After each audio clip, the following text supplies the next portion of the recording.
말하자면 이 갈등의 적진에 해당하는 서울의대까지 와주시기 참 쉽지 않은 결정이셨을 것 같은데 어려운 결정 해주셔서 대단히 감사합니다.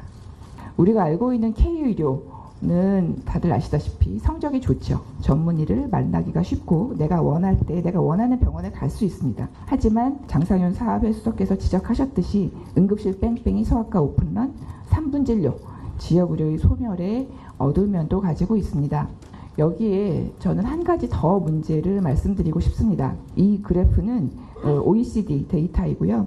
각 나라의 소득에 대비해서 의료 비용이 얼마나 늘어나는지를 보여주고 있는 표입니다. 빨간색이 OECD 평균이고 우리나라는 파란색, 굉장히 가파르게 올라가고 있습니다. 다른 나라들은 비슷하게 유지가 되고 있고 코로나 때 좀 올라갔지만 비슷하게 유지되는 게 원칙입니다. 나라의 의료 체계를 잘 유지를 하면 이렇게 되어야 하겠죠. 근데 우리나라는 굉장히 빨리 늘어나고 있기 때문에 2030년에는 GDP의 16%가 의료비로 사용이 된다고 하네요. 그렇게 예측이 된다고 합니다. 그렇다면 우리는 건강보험료를 지금의 1.6배를 내야 된다고 합니다. 건강보험도 곧 파산한다고 합니다. 네, 적자로 돌아선다고 합니다. 젊은이들은 건강보험료를 2030년에는 지금보다 60만 원 더, 2050년에는 200만 원 더 내야 한다고 합니다. 저는 우리나라 의료의 첫 번째 위기로 급증하는 의료 비용을 들고 싶습니다. 왜 늘어날까요? 지적해 주신 것처럼 급속한 고령화, 이것이 차지하는 기여분은 30% 정도라고 합니다. 나머지는 의료 이용량의 증가, 의료가 비싸져서가 나머지를 차지하고 있습니다. 정말 그렇습니다. OECD 평균에 비해서 우리나라 국민은 3배 더 많이 병원에 갑니다. 검사도 굉장히 많이 합니다. CT 검사가 급속히 늘어나고 있습니다. 약을, 이게 빨간색이 우리나라고 파란색이 평균인데요. 그렇게 많이 쓰지는 않지만 비용은 비쌉니다. 아마 좋은 약을 쓰는 것 같습니다. 그렇다면 인구 고령화 자체를 우리가 줄일 수는 없지만 의료 이용량의 증가, 의료의 수가의 증가는 좀 조절할 수 있지 않겠습니까? 그래서 저는 서울의대 비대위는 불필요한 이용을 줄이자, 병원에 갈 필요가 없게 하자, 건강 수명을 늘리자, 이것이 첫 번째 대책이 되어야 한다고 생각합니다. 불필요한 이용을 줄이면 3분 진료도 없어질 것입니다. 그 다음 문제는 어떻게 하면 좋을까요? 소아과 오픈런 말씀하시지만 소아과 전문의 수는 그새 많이 늘었습니다. 하지만 인구는 줄었습니다. 응급실 뺑뺑이의 주 원인이 되는 배후진료 중에 중요한 과인 신경외과 의사수, 우리나라가 다른 나라에 비해서 훨씬 많습니다. 이분들이 전공 과목 진료를 지금 하고 있지 않은 분들이 이렇게 많습니다. 이분들이 돌아오시면 응급실 뺑뺑이 소아과 오픈런, 저는 별 문제가 되지 않을 것이라고 생각합니다. 하지만 우리 만족할 수 없죠. 지역의료 아직 살아나게 할 수 없습니다. 그래서 정부에서는 의사를 늘려야 한다 말씀하십니다. 의사수 우리나라에서 적습니다. OECD 평균에 비해서 적죠. 근데 과연 부족한 것일까요? 부족하다면 잘 못해야겠죠. 근데 우리나라 수명 평균에 비해서 3살이나 더 오래 삽니다. 사망률도 적습니다. 피할 수 있는 사망률 OECD 평균에 비해서 한 60% 됩니까? 굉장히 잘하고 있습니다. 적다는 것이 과연 부족하다는 이야기일까요? 네, 근데 의사수가 많아지면 3분 진료 해결되겠습니까? OECD 데이터입니다. 통계적인 의미가 없습니다. 우리나라는 빨간색인데요. 우리나라 환자분들도 예상외로 80% 이상은 의사가 환자와의 상담에서 충분한 시간을 보내고 있다고 말씀을 하십니다. 의사 수와는 관련이 없습니다. 의사 수가 지난 10년간 이렇게 늘었는데요. 서울에서는 늘었지만 지역 충남과 경북에서는 늘지 않았습니다. 더 문제는 의사 수가 많으면 의료비 지출이 많아집니다. 이것도 OECD 데이터고 우리나라 여기 있죠. 네, 더구나 우리나라 의사 수가 가만히 있는 게 아닙니다. 굉장히 빨리 증가하고 있습니다. 우리보다 먼저 고령화 사회에 진입한 일본은 여기 있는데요. 의사 수도 비슷합니다. 우리나라에 비해서 훨씬 천천히 증가하고 있죠.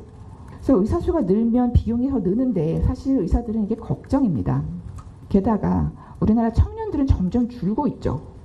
의대생이 지금 정원이 유지가 돼도 2040년에는 100명 중에 1명이 의사가 됩니다. 늘리면 훨씬 더 빨리 늘어납니다. 자, 의사를 늘리면 해결이 될까요? 비용은 어떻게 합니까? 다른 산업은 어떻게 할까요? 실제로 시뮬레이션을 해보면 이 OECD 데이터에 넣었을 때 가만히 있어도 GDP 대비 16%를 우리가 2030년에는 쓴다고 하는데 의사를 늘리면 2035년에는 20%를 쓰게 될 것입니다. 하지만 우리가 의료 이용을 잘 개선을 해서 억제를 하면 이 정도로 유지가 될 것이라고 기대합니다. 우리가 어디로 가야 할까요? 그래서 저희는 필요한 곳에 의사가 갈 수 있도록 해주자 이렇게 제안하고 싶습니다. 어떻게 하면 가능할까?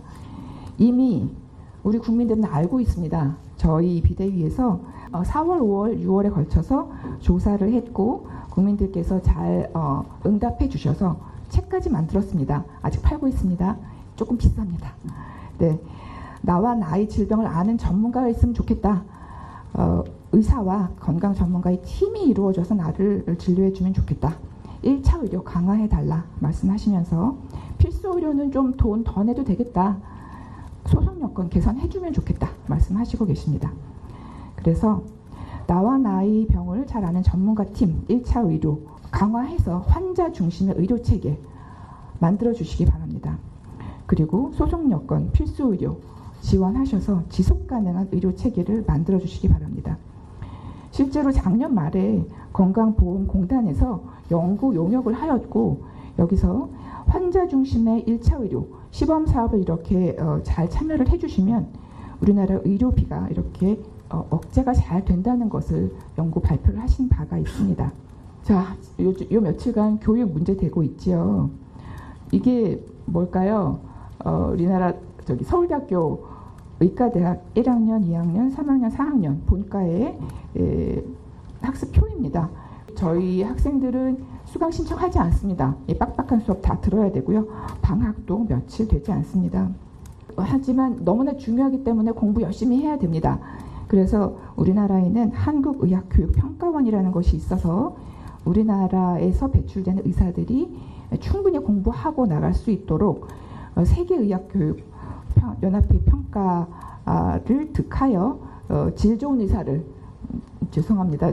대학생 여러분 배출하려고 노력하고 있습니다. 그런데 정부에서 흔들고 계셔서 이거는 하지 않아 주셨으면 좋겠습니다. 예과가 있으니까 가능하지 않겠느냐 말씀하시기도 하는 것 같은데요. 6년 빡빡하게 돌아가도록 저희 사실은 오랫동안 연구하고 있었습니다. 의료 정책 결정 과정의 절차적 정당성에 대해서 저희가 이제 제안을 드렸었는데 저희의 문제는 이겁니다. 2020년 9월 4일에 대한의사협회와 보건복지부가 합의문을 작성을 하였습니다.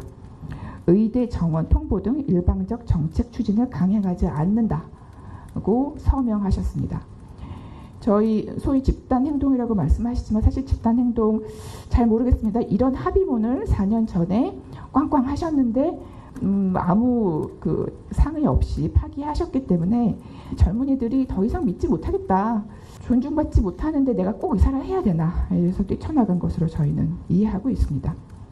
또 하나는 보건의료 발전 계획 2010년에 개정되었고 계획을 수립하라고 되어 있습니다.